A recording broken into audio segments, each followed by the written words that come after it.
Audio Jungle.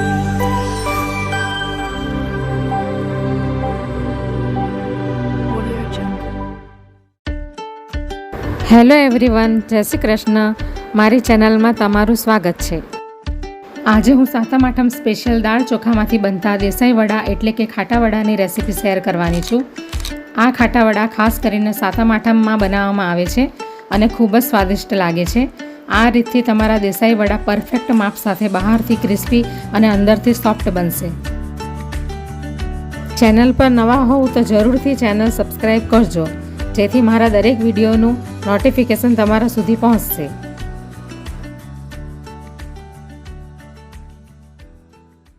તો આજે હું ખાટા વડા એટલે કે દેસાઈ વડાની રેસીપી શેર કરવાની છું.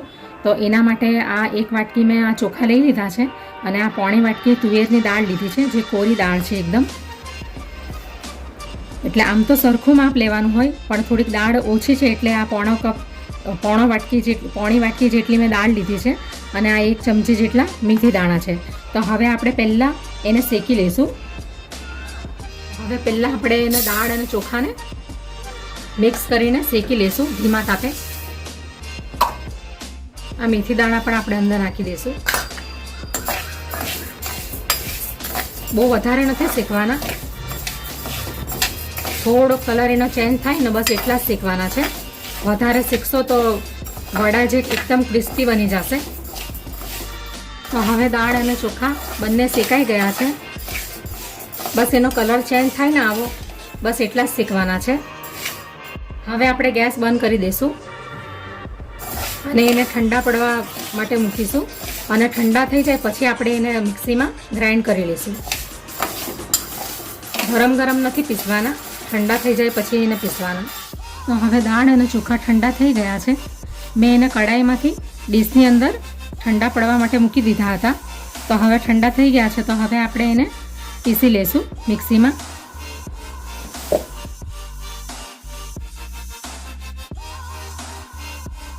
હવે આપણે એનો લોટ, જે વડાનો લોટ આવે છે ને કરકરો, એવો આપણે પીસીશું. એકદમ ઝીણો નથી પીસવાનો. તો હવે દાળ અને ચોખાનો લોટ એટલે કે ખાટા વડાનો લોટ પીસાઈ ગયો છે. આ રીતનો પીસવાનો છે એને. હવે આપણે એને એક વાસણમાં ખાલી કરી લઈશું.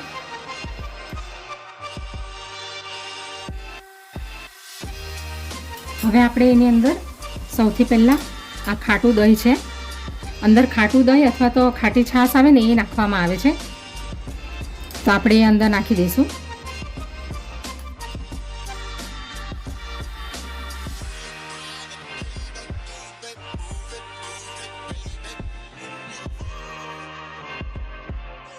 હવે મેં એક વાટકી અંદર દહીં નાખી દીધું છે ખાટું, અને બરાબર મિક્સ કરી લીધો છે લોટને.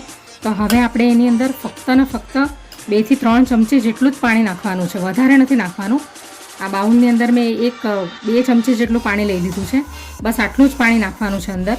તમે અંદર વધારે પાણી નાખશો તો એકદમ લિક્વિડ થઈ જશે અને પછી વડા સરખા બનશે નહીં. એટલે વધારે એની અંદર પાણી નથી નાખવાનું, કારણ કે આની અંદરથી પાણી વધુ રિલીઝ થશે. હવે આપણે એને આ પોઝિશનમાં આપણે એને ઢાંકીને મૂકી દઈશું. 8-7 કલાક સુધી આપણે એને મૂકી દઈશું. અને તમારે અગર ઓવરનાઇટ પણ મૂકવું હોય તો તમે ઓવરનાઇટ પણ તમે મૂકી શકો. હવે આપણે આ લોટને ઢાંકીને મૂકી દઈશું 7 થી 8 કલાક માટે, અને પછી આપણે એની આગળની પ્રોસેસ કરીશું. તો 7-8 કલાક થઈ ગયા છે.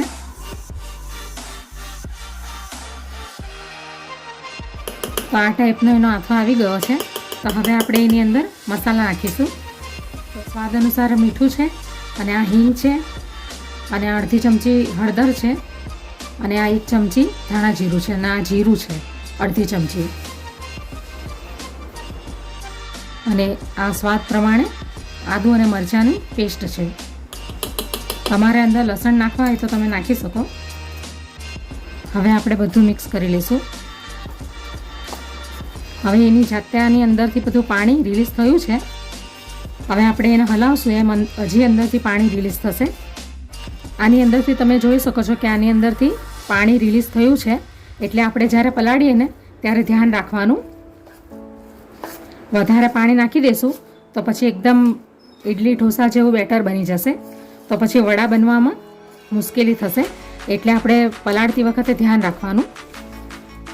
આ ખાટા દેસાઈ વડા છે, ખાસ કરીને સાતમ આઠમમાં બનાવીને ખાવામાં આવે છે.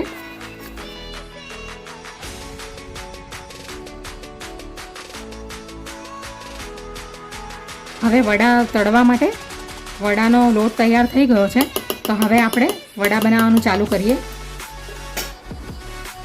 તો હવે કડાઈમાં તેલ ગરમ કરવા માટે મૂકી દીધું છે. હવે તેલ ગરમ થઈ ગયું છે, તો હવે આપણે વડા બનાવવાનું ચાલુ કરીએ.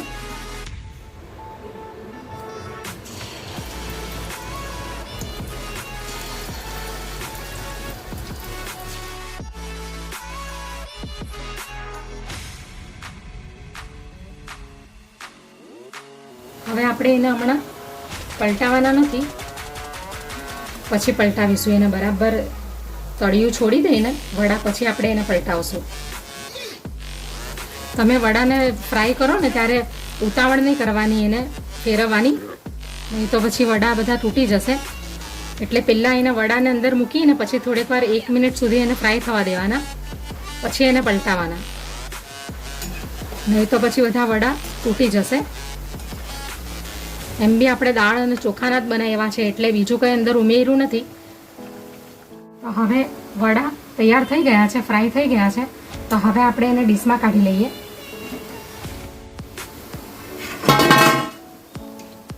આ વડા ખાવામાં ખૂબ જ ટેસ્ટી લાગે છે અને ક્રિસ્પી પણ બને છે.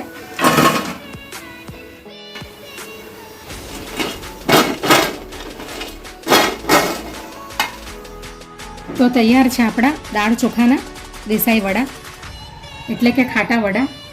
આને તમે કોઈ પણ સોસ અથવા તો ચટણી સાથે ખાઈ શકો, અને ચટણીની સાથે નહીં ખાશો તો પણ એ ટેસ્ટી જ લાગશે, કારણ કે આ બહુ સરસ સ્વાદમાં બહુ સરસ લાગે છે આ વડા. તમે જોઈ શકો છો કે કેટલા ક્રિસ્પી બન્યા છે. તમે જોઈ શકો છો કે ઉપરથી આવા એકદમ ક્રિસ્પી બન્યા છે, આવા, અને અંદરથી એકદમ સોફ્ટ બન્યા છે.